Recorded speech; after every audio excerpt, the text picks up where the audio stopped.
ইহুদিবাদী ইসরায়েল এবং ফিলিস্তিন পুরোদমে যুদ্ধ চলছে, জানিয়ে দিব হাতে থাকা গুরুত্বপূর্ণ আপডেট আন্তর্জাতিক সংবাদ। প্রথমে সংবাদ শিরোনাম। মিসাইল গ্রেনেড সহ কলম্বিয়ায় কয়েক লাখ বুলেট চুরি। এরপর জানিয়ে দিব রাফাতে ইসরায়েলের অভিযান হবে নজিরবিহীন মানবিক বিপর্যয়, বলেছেন জাতিসংঘ। এদিকে শুক্রবার চাঁদে যাচ্ছে পাকিস্তান। আরও জানিয়ে দিব নির্বাচনী প্রচারণায় গিয়ে মমতা অমিত শাহ বাগযুদ্ধ। এরপর জানিয়ে দিব আইসিসি পরোয়ানা হবে ঐতিহাসিক মাপের কেলেঙ্কারি, বলেছেন নেতানিয়াহু। এবং সর্বশেষ জানিয়ে দিব গাজায় যুদ্ধবিরতি নিয়ে কোনো অজুহাত চলবে না, বলেছেন ব্লিংকেন। শুনছিলেন সংবাদ শিরোনাম, এখন বিস্তারিত। তবে অনুরোধ থাকবে ভিডিওতে একটি লাইক করে দিন এবং কমেন্ট করে জানিয়ে দিন আপনার মূল্যবান মতামত। মিসাইল গ্রেনেড সহ কলম্বিয়ায় কয়েক লাখ বুলেট চুরি। দক্ষিণ আমেরিকার দেশ কলম্বিয়ার সামরিক বাহিনী বেশ কয়েকটি ক্ষেপণাস্ত্রের পাশাপাশি হাজার হাজার গ্রেনেড এবং লাখ লাখ বুলেট হারিয়ে ফেলেছে। দেশটির সামরিক ঘাঁটিগুলোতে পরিদর্শনের পর এ তথ্য সামনে এসেছে। অভিযোগ উঠেছে দেশটির সামরিক বাহিনীর সদস্যরা চুরি করে এসব অস্ত্রশস্ত্র বিক্রি করে দিয়েছে। লাখ লাখ বুলেট, হাজার হাজার গ্রেনেড এবং বেশ কিছু ক্ষেপণাস্ত্র হারিয়ে ফেলেছে বলে দেশটির প্রেসিডেন্ট গুস্তাভো পেট্রো জানিয়েছেন। তিনি বলেছেন, সাম্প্রতিক সময়ে সামরিক ঘাঁটিগুলোতে পরিদর্শনের সময় এসব অস্ত্রশস্ত্র নিখোঁজ হওয়ার বিষয়টি প্রকাশ্যে এসেছে। এসব জিনিস নিখোঁজের জন্য অভ্যন্তরীণ দুর্নীতিকে দায়ী করে তিনি বলেছেন, সামরিক বাহিনীর কর্মীরা অস্ত্র ব্যবসায়ীদের কাছে এসব অস্ত্র বিক্রি করেছে। অন্যদিকে কলম্বিয়ার প্রতিরক্ষা মন্ত্রী বলেছেন, অস্ত্রশস্ত্র নিখোঁজের বিষয়ে তদন্ত চলছে। প্রেসিডেন্ট গুস্তাভো পেট্রো মঙ্গলবার এক সংবাদ সম্মেলনে বলেন, এই ধরনের ঘাটতি ব্যাখ্যা করার একমাত্র উপায় হল সশস্ত্র বাহিনীর ভেতরে বিভিন্ন লোক এবং বেসামরিক ব্যক্তিদের নেটওয়ার্ক দীর্ঘকাল ধরে কলম্বিয়ান রাষ্ট্রের বৈধ অস্ত্র ব্যবহার করে অস্ত্রের ব্যাপক বাণিজ্যিকীকরণের জন্য নিবেদিত রয়েছে। তিনি বলেন, চলতি বছরের 12 ফেব্রুয়ারি এবং 1 এপ্রিল যথাক্রমে টোলেমাইদা এবং লা গুয়াজিরা নামে দুইটি সামরিক ঘাঁটিতে আকস্মিক পরিদর্শনের সময় এই অস্ত্র নিখোঁজ হওয়ার বিষয়টি প্রকাশ্যে আসে। রাফাতে ইসরায়েলের অভিযান হবে নজিরবিহীন মানবিক বিপর্যয়, বলেছেন জাতিসংঘ। দক্ষিণ গাজার রাফা শহরে ইসরায়েলি সেনারা স্থল অভিযান চালালে নজিরবিহীন মানবিক বিপর্যয় সৃষ্টি হবে বলে সতর্ক করেছেন জাতিসংঘের মানবাধিকার বিষয়ক প্রধান মার্টিন গ্রিফিথস। মঙ্গলবার এক বিবৃতিতে তিনি বলেছেন, বাস্তব সত্য হল রাফাতে স্থল অভিযান চালানো হলে সেখানে নজিরবিহীন মানবিক বিপর্যয় থেকে কিছু কম হবে না। তখন কোনো মানবিক পরিকল্পনায় এটিকে প্রতিহত করতে পারবে না। ইসরায়েলের প্রধানমন্ত্রী বেনিয়ামিন নেতানিয়াহু রাফাতে সেনা অভিযান শুরুর অঙ্গীকার করার পর গ্রিফিথস এ মন্তব্য করলেন। রাফাতে বর্তমানে প্রায় 15 লাখ ফিলিস্তিনি আশ্রয় নিয়েছে। হামাস যখন যুক্তরাষ্ট্র, মিশর ও কাতারের মধ্যস্থতাকারীদের সাথে কায়রো আলোচনায় প্রস্তাবিত একটি যুদ্ধবিরতি পরিকল্পনা করছে, তখন নেতানিয়াহু একটি চুক্তিসহ বা চুক্তি ছাড়াই রাফা আক্রমণ শুরুর অঙ্গীকার করেছেন। রাফায় সেনা অভিযান চালানো হলে সেখানে ব্যাপক বেসামরিক নাগরিকের হতাহতের আশঙ্কায় ওয়াশিংটন অন্যান্য দেশ ও মানবাধিকার সংস্থাগুলো এই অভিযান না চালানোর জন্য ইসরায়েলের প্রতি আহ্বান জানিয়েছে। জাতিসংঘের মানবাধিকার প্রধান বলেন, আন্তর্জাতিক সম্প্রদায় কয়েক সপ্তাহ ধরে ইসরায়েলি কর্তৃপক্ষের কাছে রাফাকে রক্ষা করার আবেদন করছে, কিন্তু অঞ্চলটি স্থল অভিযানের দোরগোড়ায় রয়েছে। গ্রিফিথস আরও বলেছেন, অসুখ, দুর্ভিক্ষ, গণকবর ও সম্মুখ সময়ের থেকে বাঁচতে গাজার দক্ষিণতম পয়েন্টে পালিয়ে আসা লক্ষাধিক মানুষের জন্য এই স্থল আক্রমণ আরও বেশি হতাহতের ঘটনা ঘটাবে। হামাস নিয়ন্ত্রিত গাজার স্বাস্থ্য মন্ত্রণালয় জানিয়েছে, আন্তর্জাতিক আদালতে একটি অস্থায়ী রায়কে লঙ্ঘন করে ইসরায়েল গাজা উপত্যকায় হামলা অব্যাহত রেখেছে। 7 অক্টোবর থেকে শুরু হওয়া এই হামলায় কমপক্ষে 34,535 ফিলিস্তিনি নিহত হয়েছে, যাদের বেশিরভাগই নারী ও শিশু।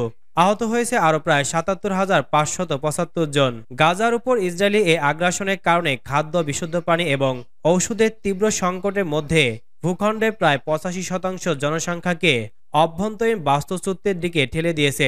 জাতিসংঘের মতে এ হামলায় ছিটমহলের 60% অবকাঠামো ক্ষতিগ্রস্ত বা ধ্বংস হয়ে গেছে। শুক্রবার চাঁদে যাচ্ছে পাকিস্তান। চাঁদে যাচ্ছে পাকিস্তান। সবকিছু ঠিক থাকলে আগামী শুক্রবার যাত্রা শুরু হবে তাদের। এর মাধ্যমে চীনের সহায়তায় দেশটির পতাকা খচিত প্রথম কোনো মহাকাশযান চাঁদে অবতরণ করবে। পাকিস্তানি গণমাধ্যম দ্য এক্সপ্রেস ট্রিবিউন ও ডন এ তথ্য জানিয়েছে। খবরে বলা হয়েছে, পাকিস্তানের মহাকাশ গবেষণা প্রতিষ্ঠান institute of space technology IST জানিয়েছে, পাকিস্তানের ঐতিহাসিক চন্দ্র মিশন আগামী শুক্রবার স্থানীয় সময় দুপুর 12টা 50 চাঁদের উদ্দেশ্যে যাত্রা শুরু করবে। চীনের তৈরি চ্যাং-ও-6 চন্দ্রযানে করে দেশটির হাইনান প্রদেশের উৎক্ষেপণ কেন্দ্র থেকে রওনা হবে। পাকিস্তানের এই চন্দ্র মিশনের নাম দেওয়া হয়েছে IQ-Q। Institute of space technology জানিয়েছে, পাকিস্তানের IQ-Q মহাকাশ স্যাটেলাইটটি তৈরি করেছে তারা। এক্ষেত্রে সহায়তা করেছে চীনের সাংহাই ইউনিভার্সিটি ও পাকিস্তানের জাতীয় মহাকাশ গবেষণা প্রতিষ্ঠান সুপারকো। IQ-Q-এ দুটি অপটিক্যাল ক্যামেরা সংযুক্ত করা হয়েছে, যা দিয়ে চন্দ্রপৃষ্ঠে ছবি তোলা যাবে বলেও জানিয়েছে তারা। নির্বাচনী প্রচারণায় গিয়ে মমতা অমিত শাহ বাগযুদ্ধ। ভারতের 18তম লোকসভা নির্বাচনে তৃতীয় দফা ভোট হবে আগামী 7 মে। এদিন 13টি রাজ্য ও কেন্দ্রশাসিত অঞ্চলের 95 আসনে ভোট হবে। তীব্র গরম উপেক্ষা করে এই ভোটের আগে প্রচারণা চালাচ্ছেন রাজনৈতিক দলগুলোর শীর্ষ নেতারা। তারা একে অপরের বিরুদ্ধে জড়িয়ে পড়ছেন বাগযুদ্ধেও। গতকাল মঙ্গলবার 30 এপ্রিল পশ্চিমবঙ্গ রাজ্যের গড় তাপমাত্রা ছিল 43 ডিগ্রির বেশি। উত্তরের দার্জিলিং বাদ দিলে রাজ্যটির প্রায় সব জেলার ওপর দিয়েই বইছে তীব্র তাপপ্রবাহ।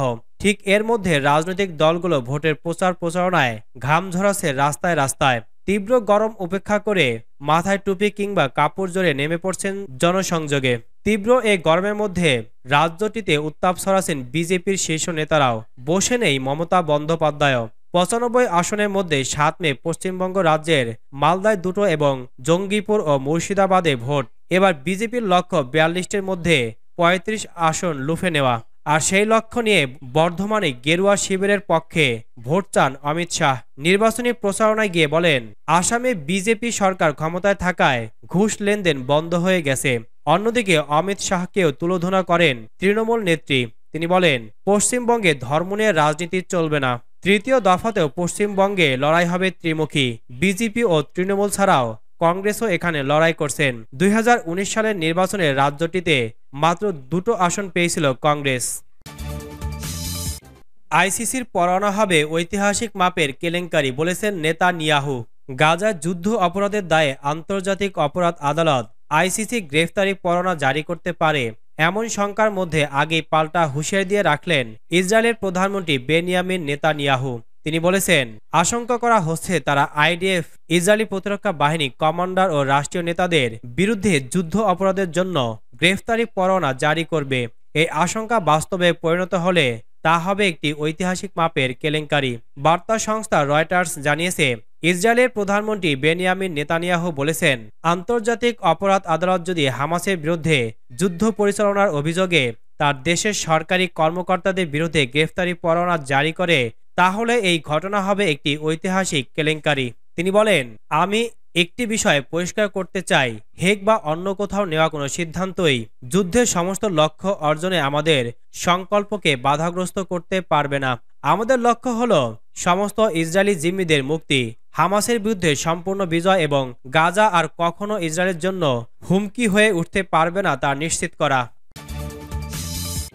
গাজায় যুদ্ধবিরতি নিয়ে কোনো অজুহাত চলবে না, বলেছেন ব্লিংকেন। যুদ্ধবিরতি এবং গাজায় বন্দীদের মুক্তির বিষয়ে আর কোনো বিলম্ব বা অজুহাত থাকতে পারে না বলে মন্তব্য করেছেন মার্কিন পররাষ্ট্রমন্ত্রী অ্যান্টনি ব্লিংকেন। বুধবার কাতার ভিত্তিক সংবাদ মাধ্যম আল জাজিরার এক প্রতিবেদনে এ তথ্য জানানো হয়েছে।